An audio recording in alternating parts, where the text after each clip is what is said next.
वृंदावन एक स्थान नहीं, अवस्था है जहाँ की सुबह सूर्योदय से पहले ही जाग उठती है, जहाँ रात का अंतिम सिरा मंदिरों की घंटियों की ध्वनि में विलीन होकर पूर्णता को पा लेता है, जहाँ परिक्रमा मार्ग पर संतों के चरणों की आहट नींद में सोए हुए जीव को इतनी कोमलता से जगाती है मानो किसी कली को सूरज की पहली किरण छू गई हो।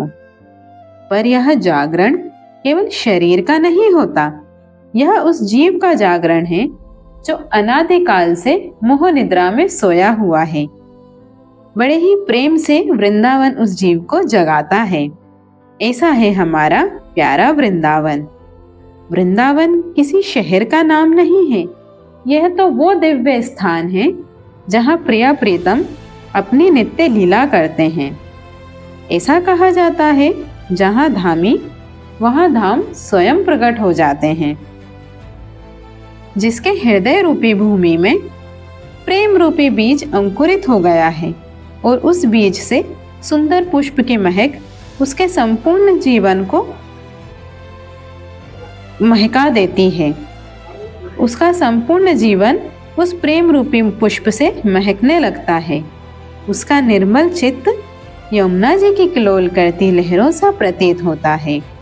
श्यामा श्याम के लिए गाए गए जीव के वो सुंदर भाव मंदिर की घंटा ध्वनि को महसूस करवाते हैं। उसका मन, उसका चित्त निर्विकार होकर प्रभु के चरणों में समर्पित होता है।